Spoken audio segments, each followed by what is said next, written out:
Well, I was trying to tap into my supply of Christmas jokes and realized I might have to do some repeats. So this is one of my favorite ones. You might have heard it before because I might have done it last year. But it's about the guy who was having a lot of trouble with his dental plate and had to go back to the dentist about it. Is this sounding familiar? Good. See that? So he goes back, having a lot of trouble, and it really wasn't a very old plate, so he was kind of confused. And the dentist says, this plate is just like corroded away. It's just, I don't know what's going on. What is it you're eating and drinking that could have caused that to happen? And the guy says, well, the only thing I can think of is my wife made this wonderful new sauce that I've been putting on everything. It's called Hollandaise sauce, and it's got lemon in it. Do you think that could be the problem? He says, well, it really could be, because that's kind of acidic. So that could be what's happened to your plate. So I'm going to take that out of there. I'm going to put a new one in, and this one I'm going to make it chrome. And the guy goes, chrome? Well, that's kind of surprising. He says, oh, yeah. There's no plate like chrome for the Hollandaise. Now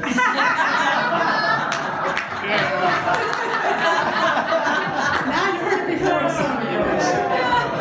Take us on a journey.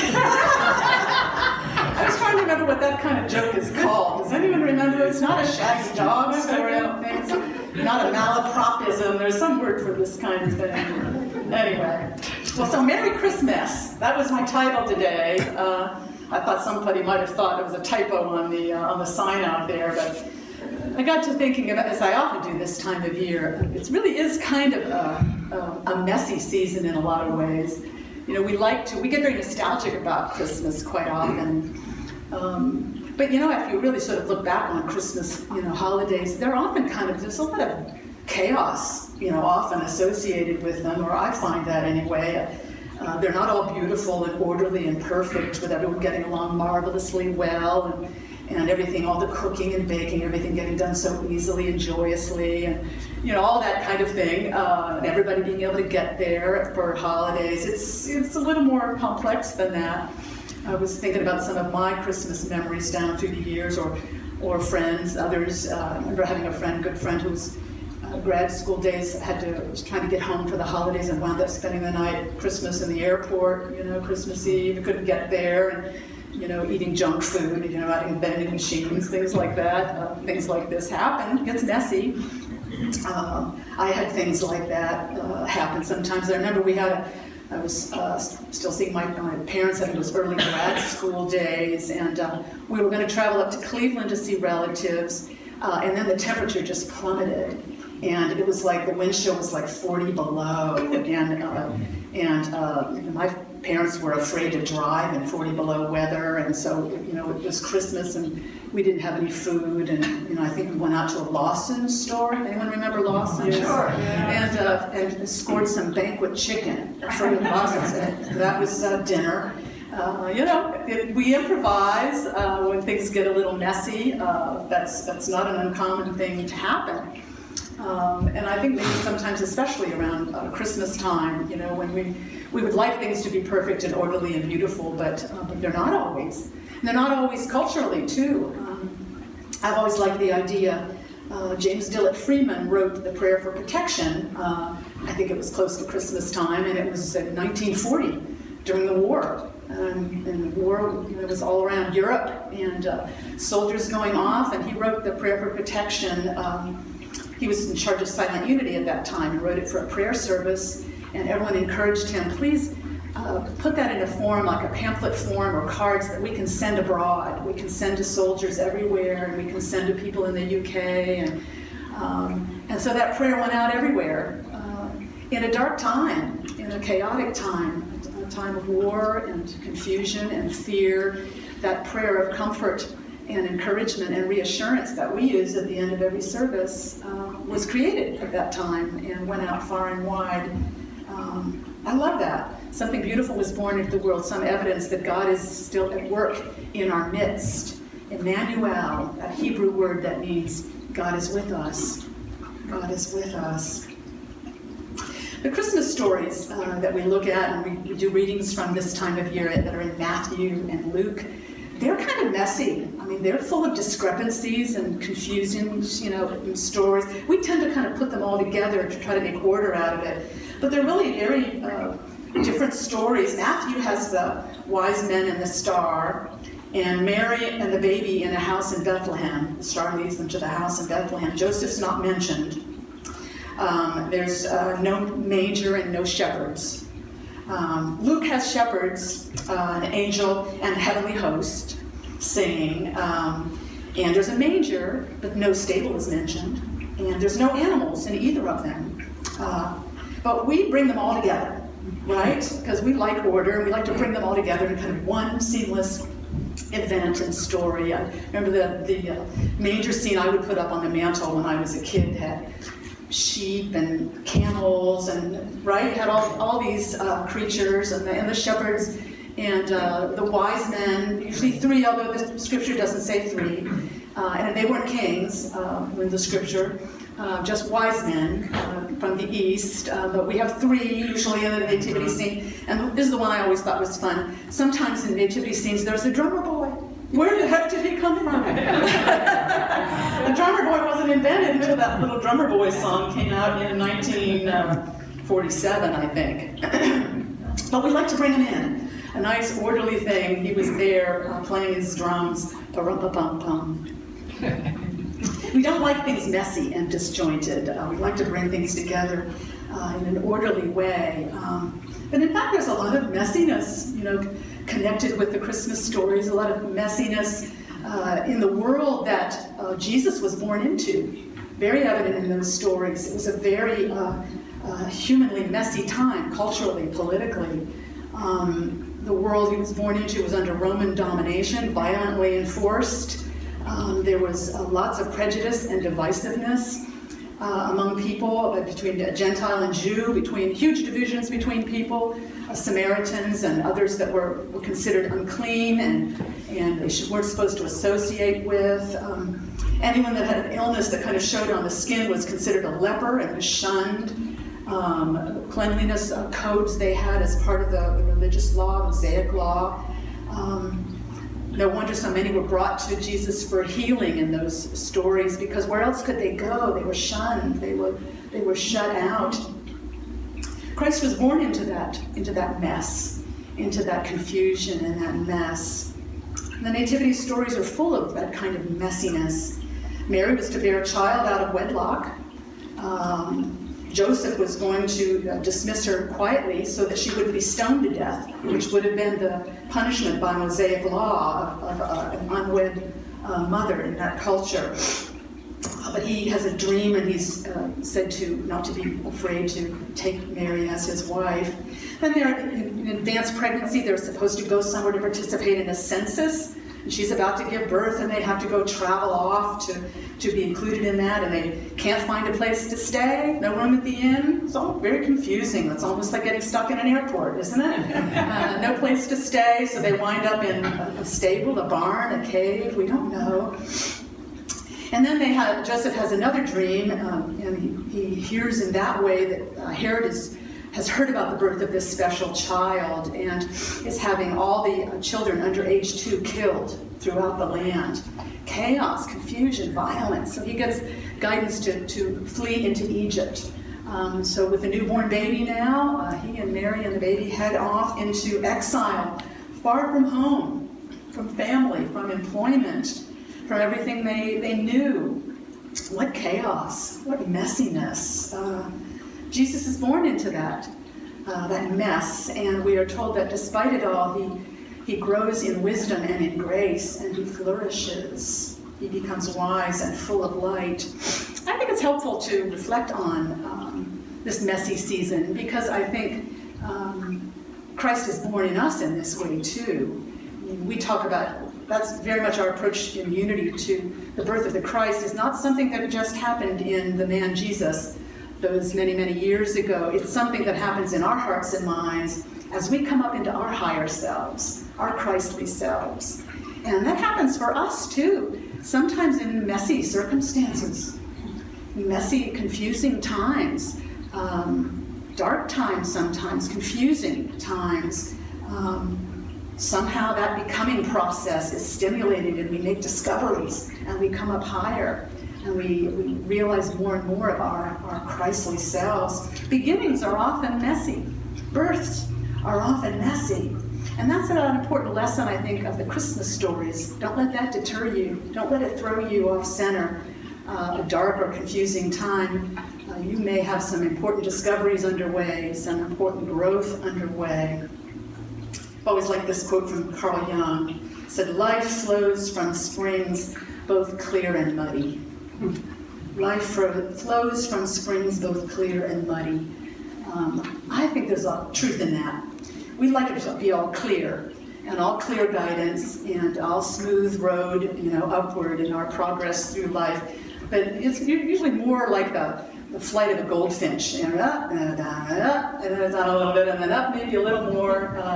That's often more how our progress goes, and it's not always a clear, pure stream. Life is flux and flow, and it doesn't necessarily mean there's anything wrong. My mother always used to say when there was an illness or something that came up out of the blue, or some kind of even a conflict or an issue, she'd say, well, something has risen up for healing. It's risen up for healing. And I've often embraced that idea. So something's rising up for healing here. And it's a way of staying open when, in a way, you want to say, this just isn't right. This isn't right. Like Joseph could have said, this isn't right. Mary shouldn't be bearing a child. This isn't right. I'm out of here. But no, he said, all right. And Mary said, let it be with me according to your word, angel. And they just said, okay, something is at work here. Some important growth process, some important birth is going on. And I think we need to do that too. Let's kind of embrace that aspect of the Christmas stories. Don't let a little mess throw us off center and make us doubt that we're growing into all we can be and realizing more of our potential all the time, and moving toward greater freedom and joy and fulfillment in our lives all the time, even in those moments when it doesn't seem like that's happening. Christ is born in us in that way, and sometimes it's a messy process, confusing, but sometimes that's the birth, the becoming process of our becoming more of our Christly selves happens even because of the mess that we find ourselves in. I was remembering times like that in my life, particularly around Christmas time. I was remembering a train trip I took years ago. It was the end of a first term in grad school, my very first term, and I was going out to see a friend in San Diego, and we had a train station in those days. How many of you remember the Columbus train station? It was a blessing to have a train station, and I took it all the way out to San Diego. It was a 2.5-day trip on the train, and it went through Chicago and Kansas City, and LA, and then a jaunt to San Diego, I think. But a problem came up. It was early December, I think it was leading up to Christmas. Problem came up, things got delayed, and it wound up being kind of a long layover in Kansas City, in this big cavernous train station in Kansas City. And in the middle of the night, like 1:30 or something, wandering around this train station, waiting for hours, for a long while, for the next jaunt to go from there. And as we got off the Amtrak and we're in the station, everyone began to notice this older woman wandering around, looking lost, and going up to people and asking for her husband, and didn't seem to know where she was. And people began to get more and more concerned and started to mention it to Amtrak employees. And she had been on the train with us, and she was apparently on that layover, but she didn't know where she was, didn't know where she was going, couldn't answer any questions about where she got on or would be getting off. So Amtrak started becoming concerned, but tapping some of her fellow passengers to kind of help out too. Like, me and another woman sat with her while an Amtrak employee said, well, let's look through your purse.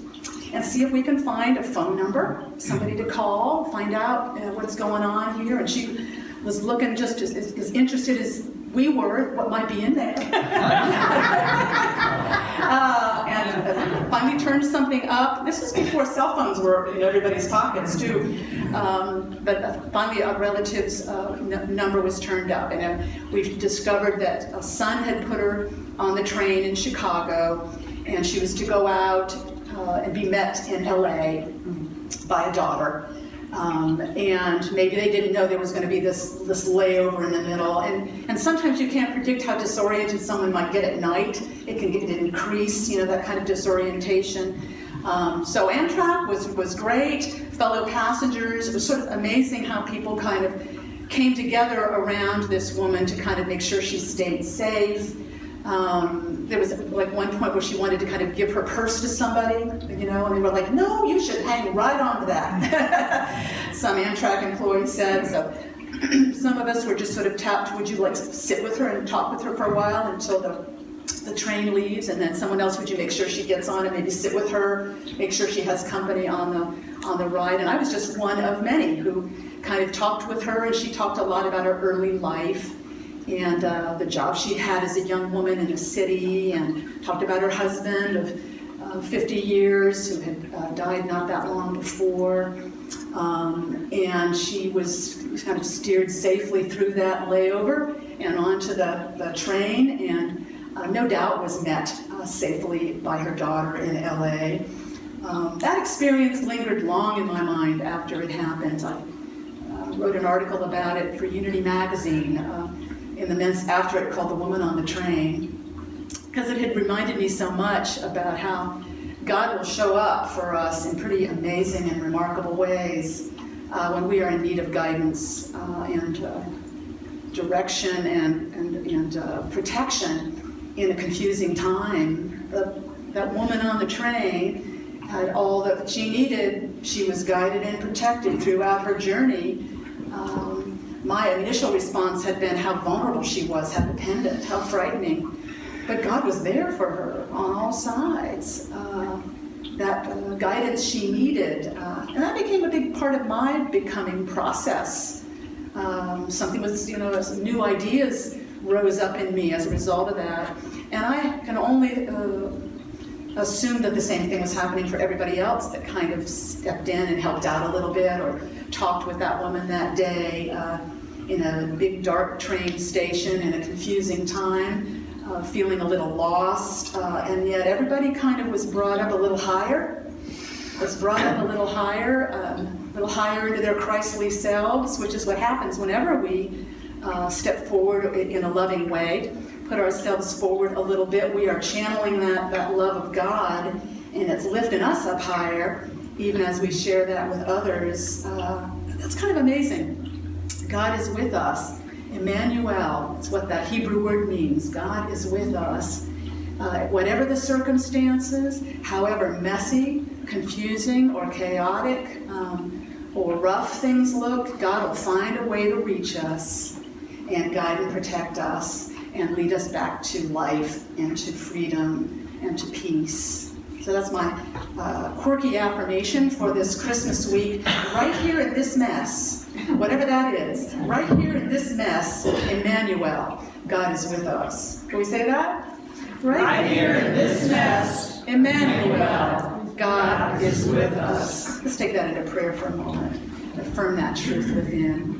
Whatever mess or whatever challenge, whatever confusion we might be dealing with at any time in our lives, we let these Christmas stories remind us that we are never alone in them, that God is with us. That power and presence, that energy, that Spirit of God will always find a way to reach us, to nourish us, to guide and protect us. We are unfailingly connected with God deep within, and that makes all things possible. So it is. Amen. Amen.